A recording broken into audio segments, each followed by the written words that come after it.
Hello there, fellow rock lovers, and welcome back to the channel. In this video, we're going to make a sphere. You see these three? I made these three myself from a little jig that I have, a three-headed sphere making machine. I use a grinding cup this size. This happens to be a 1200 grit, and that gives me a range of about that big to about that big, plus or minus a little bit. So with that in mind, we need to find a rock that would make a good sphere.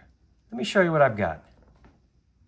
Check this out. How does this rock look here? This is a very large West Texas moss agate. If you look closely, sure, you can see the mossiness there and there. And as I turn it over here, this is very large, so bear with me. So you see some color right there. Very rough section there. Ooh, look at that, maybe some dark chalcedony in there as well. That's exciting. And then over here I have a big broken face where we can take an even closer look at the mossiness inside this rock. Check that out, there's some red in there as well. And notice that the red area has a much different shine than the rest of it. That's dry, by the way, I haven't wet that. It almost has that obsidian look, although I know it's not obsidian. But you see what I'm talking about. So this is a good shape for us to make our sphere. It's plenty big. I have set up a caliper that I use.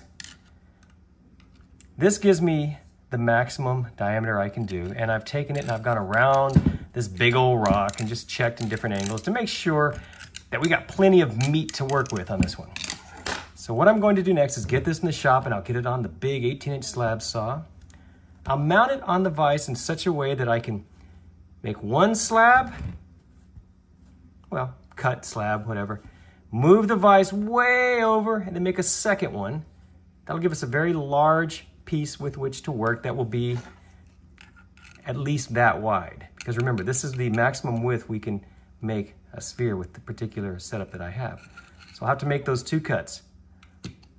One at one end, one at the other end, and then that'll leave us that big middle section to work with. So follow me into the shop and let's get started. All right, you can see I've got it clamped in tightly into the vise. It's hanging out quite a bit, so I have to have it very secure. Now, what this will allow us to do is make a cut. First, we'll make this cut here. And then we'll move the vise almost to the very end. And as you can see, that will give us plenty of room to make our sphere. So let me go ahead and make these two cuts, and then I'll show you what it looks like. And just like that, the cutting is finished. Let's take a closer look at these pieces because I think we are going to have a really beautiful sphere. Here's the first piece that I cut. This will be one of the end pieces here. Look at that. Wow. Wow, that's fiery, isn't it? Oh my, that's really pretty. I'm not sure what I'm going to do with these leftover pieces because by the end of this video, we're going to have a bunch of smaller pieces of this stuff to play with. But for now, that's one edge. Here's the next piece here. Look at this one. Ooh, different looking right there. Yeah, this was actually the first cut now that I think about it. Enough about those two pieces. Let's look at what's left here because this will ultimately make our sphere. Here you can see one side. Wow, and let me turn this big thing over. This is the other side. I don't really like this down here because it appears to be a little bit soft, but we have a big chunk to work with here. And remember, this is the size I can make with a sphere. So we have to imagine this coming from this. Oh, it'll be fine. I can always go a little smaller. I obviously can't go any bigger. So what we're going to do next is get this big old center slab here mounted on a jig that I put in the vise that will allow me to make discrete rotations and start cutting away at this thing slowly but surely forming our spherical shape, our preform as we call it. So let's go back in the shop and get this thing back on the saw. Well, what do you think? I got the slab mounted in the jig. As you can see, this jig allows me to rotate the slab in these discrete positions every so many degrees. Now the key to the alignment, I have the width set, as you can see. I want to make sure that this dimension when I cut it will be approximately the same. It's sort of hard for me to show you this on the phone, but that should be about the same as this, so that when I'm done with all of these cuts, and believe me, there are going to be a lot of cuts, this preform will be somewhat spherical. So I'm going to go ahead and get this first cut going.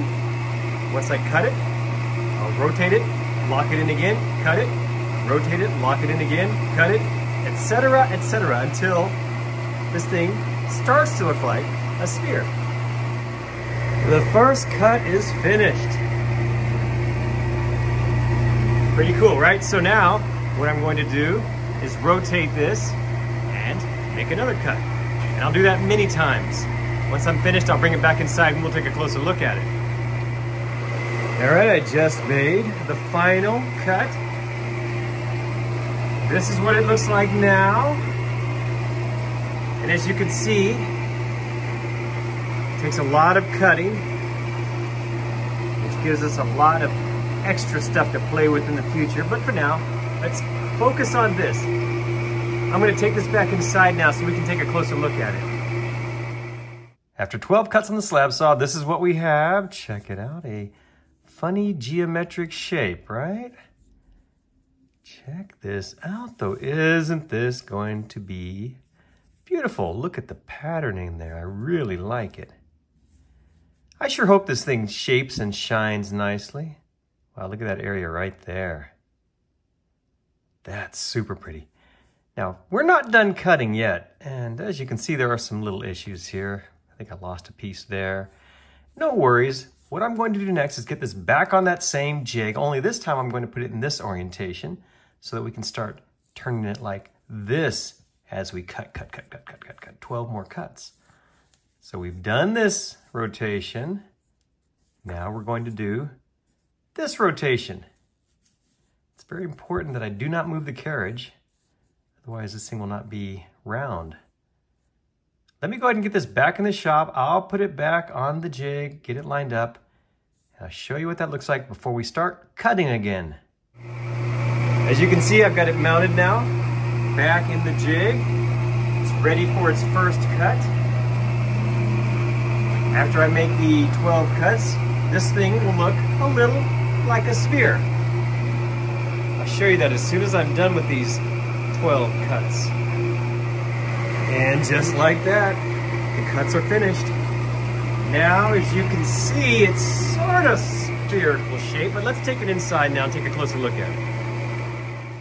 After 22 cuts on the saw, this is now what we have. And as you can see, it sort of looks like, well, sphere. Use your imagination. I know, we're not there yet, but we're getting closer, right? Don't you think? So what we're going to do now is get it back on the saw once again, only this time in this orientation. So what I'll do is I'll cut this, cut that, and make it even more spherical. And I'll probably do even another angle after that. The idea being I want to get this as close to round as I can, because before I start on my sphere making machine, this thing has to be pretty close to round, otherwise those grinding cups just won't work. Is this one going to be a beauty or what? Look at that. Wow, I am excited about this one. Now, as you can see, it's going to have little pits in it. Nothing I can do about that. Maybe once we get it to that sphere shape, we won't see any of those flaws, but in my experience, we probably are going to have some small pits. That's okay. If it takes a good shine, it should be beautiful. Look at that. So I won't show you these next few steps on the saw. What I'm going to do though is I'm going to get it trimmed down even more. Once it's done with the saw, I'll bring it back in here one more time and show you before we go back into the shop and then start manually grinding off some edges. And I'll show you that here just in a few moments. After many cuts on the saw, this is now what we have. And it sort of looks like a sphere. In fact, if we compare it to an actual sphere, you can see we are getting close. We're not there yet, but we're getting there. So next up, I'm going to take this back in the shop. I'm going to get on my cabbing machine. You see all these high points? Now I could let the grinding cups of the sphere making machine grind those down, but it's going to add a lot of time. So to speed things up, I'm going to get on my 80 grit wheel on my cabbing machine and I'm going to just smooth out all these high spots. And then we can finally get this thing on the sphere making machine. Oh yeah, one more thing before we go back into the shop. You see, this was a lot of cutting. When you cut like this, you end up with, are you ready for this? A lot of trim pieces. You see, these are the original big edge pieces and then lots of this stuff here. We have some of the smaller pieces that we got to at the very end of the cutting, just taking some high points off. Imagine a lot of these will be thrown into the tumbler. And let me set this down because look at some of these pieces here. Tumbled up and polished. These should be beautiful. Ooh, look at that one. Isn't that cool? Wow. So look out for a different video on that. I'll probably take all of these pieces here and throw them in a barrel, get them tumbling. I imagine we are going to have some beauties. So keep an eye out for that video. Meanwhile, let's go ahead and get back to the shop where I will proceed with smoothing out these edges. This part can be quite fun, actually. It's very therapeutic just to sit in front of the cabbing machine and slowly grind away at the little high points. I probably spent 20 to 30 minutes at this point, but I think it was worth it. So what do you think? I decided to go ahead and grind it down, well, quite a bit actually. This way it will not take as long to get it into a perfect sphere once we get it on the machine, which we're about to do next. So you can see what we're going to have to do is get rid of all of these flat spots, and that's what that sphere making machine will do with those 3 grinding heads. It will eventually make this into a perfect ball. Next step, we get it on the slow speed sphere making machine and we watch this turn into a perfect sphere. Now, as you can see, I've got it in the machine. I've got my 3 big grinding cups on there, our water drip going. So next up, I'm going to add a little grit.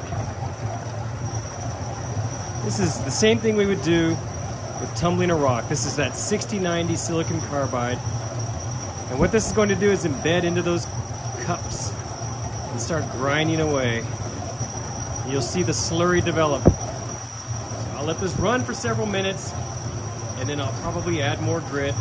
I'll also adjust the different tensions to make sure that I've got a good random motion of the rock. As you can see, the motion looks good.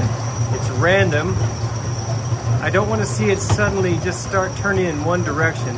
That creates problems. So as long as it continues to randomly rotate, we should be in good shape. Here you can see we've got a good slurry form and a good motion. Now this may take, oh gosh, a couple hours, but it'll eventually make it a perfect sphere. It's been going for about, I don't know, an hour maybe, and as you can see, it's starting to turn into a sphere. There are still those flat spots, but they are slowly but surely grinding down. I'll check back in, I don't know, another half hour or so. It's been another hour or so. It's looking good. The sphere is nearly formed. You can see there are still some flat spots. Sort of looks like pepperonis going by. You see those? Well, notice that my grinding cups are getting close. What that means is I'm going to have to stop this soon and go to the smaller grinding cups that actually are sold by Highland Park Lapidary. I got these from Covington. But they're better at just coarse grinding to get the basic sphere shape. So I'll let this run a little while longer, and then I'll have to stop it and move on to the other cups, and I'll also show you what it looks like at that point. This is how our sphere looks after, gosh, probably 6 hours with those grinding cups. It's clearly a sphere now. However, notice it has these flat spots. So we're not done grinding. But check out this pattern in here. I think we're going to have a beautiful sphere once this thing gets polished. So what I'm going to do next is move over to this grinding cup. Now this is the one that Highland Park Lapidary sells, and these tabs actually have embedded diamond particles in them. So this will do a good job grinding. This did a good job as well, but this just takes the silicon carbide grit and grinds that in. And as you know, silicon carbide is not as hard as diamond. So let's get it back on the machine. We'll get this cup turning on it. And hopefully after another, I don't know, couple hours, all these flat spots will be gone and we'll have a perfect sphere. It's time for the diamond particles to do their thing. Got a good motion. Now you can see over time we get a little bit of slurry developed. And after more time, lots of slurry. That's good. That means we're grinding it down. You can see the flat spots are going away. Oh, now check it out. Hardly any flat spots left at all. We are just about finished. What do you think? We finally have a sphere. It's a nice round ball. Look at that. And as you can also see, it's not going to be perfect. You see these little imperfections here?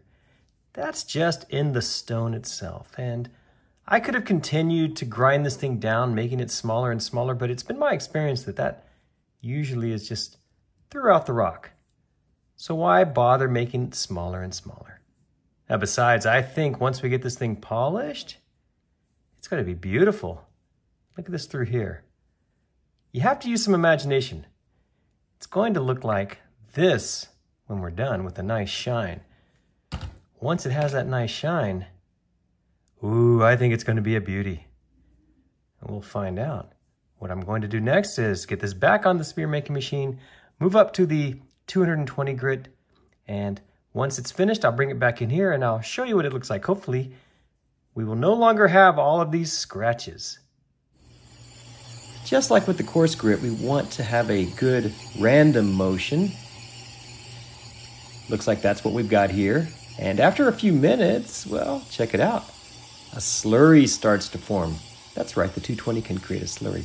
Let's let this run for an hour or so. And just like that, the 220 grit phase of our sphere is finished. Now we can really start to see the pattern coming through. You see that? And it actually has a little bit of a shine on it. Wow. This gives me hope. I believe when we're done with this one, it will be really shiny. Probably even shinier than this one. We'll see. I'm going to get back on the machine. This time, I'm going to use the 400 grit cups. Once again, looking for that good random motion. Let's let this go for an hour or two. I'm finished with the 400 grit cups, and here's how it looks. As you can see, it is starting to develop a decent shine. Yeah, I wish this had been a flawless sphere, but it's just not going to happen. Now I will be able to clean out that white slurry you see there. So don't worry about that. That will not be in the final product. For now, though, you can see we're getting a good shine. The next two cups are going to be this style.